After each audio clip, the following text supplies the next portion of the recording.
सामने कैमरा देखे, यस इधर इधर, ये इधर इशारा कीजिएगा जाहिद भाई, दैट्स गुड। अच्छा जी, ये इनकी तीनों ब्राइड्स हैं, इनमें इन्होंने सना ने बनाया, उन्जिला ने रमशा का काम है। बहुत प्यारा सॉफ्ट और ड्रेस कलेक्शन भी देखें आप, वलीमे के हिसाब से और एंगेजमेंट का, लाइक आप जिस तरह भी समझें आप इसको ड्रेस के हिसाब से कैरी कर सकते हैं। मैं अफशन की तरफ चलती हूँ। अफशन, जिस तरह भी मैं देख रही हूँ इनको, उन्जिला आपको कितना टाइम हुआ इनको? अच्छा 3 महीने 5 महीने, फिर भी काम बहुत अच्छा करके दिखाया। जी बिल्कुल, हाँ लेकिन स्टार्ट में जो है ना इन्होंने ज्यादा केमिकल वर्क किया ना, पहले अच्छा। स्टार्ट वहीं से लेते हैं वुमन हम लोग सिखाने के लिए ना, केमिकल से स्टार्ट लेते हैं, फिर देन आखिर में हम मेकअप पे आते हैं, ठीक है। ताकि भी फ्री हो जाते हैं ना, तो फिर मेकअप पे ही सारा फोकस होता है इनका।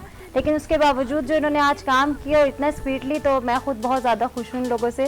पहले तो गुस्सा थी क्योंकि ड्राइवर ने तंग किया था, उसके बाद मैं खुश हूँ कि इनके काम को देख के। नहीं, आप काम को देख के शॉकिंग भी हो गई मुझे लग रहा है। बिल्कुल खुशी हुई है मुझे, और मैं ये हो गया कि मतलब इतनी जल्दी, मतलब इतने से टाइम में, क्योंकि इतनी अच्छी प्रैक्टिस नहीं है उसके बावजूद भी लड़कियों ने बहुत अच्छा काम किया। अच्छा, हमें उस नज़र से नहीं देखना चाहिए कि जो बिल्कुल परफेक्ट आप हमेशा मेकओवर देखते हैं, आप इस नज़र से देखें कि एक मेहनत है 5 महीने 3 महीने की, उसमें एप्रिसिएशन अगर नहीं मिलता ना तो फिर वो काम और इनहेंस नहीं हो सकता, फिर हम डीमोटिवेट कर। जी बिल्कुल सही कह रहे हैं। ऐसा ही है ना, जरूरी नहीं है कि हर चीज में परफेक्शन हो, ऐसा नहीं होता। कमी तो हर चीज में रह जाती है, किसी ना किसी चीज में कमी रह ही जाती है, परफेक्ट कुछ भी नहीं होता। बिल्कुल। और ये तो इनिशियली मैं आने वाली ब्यूटिशियन से भी ये कहूंगी कि आप लोग भी सीखें और प्रैक्टिस में रहें तो बेहतरीन। मैं ये अभी ज़रा उन्जिला से बात कर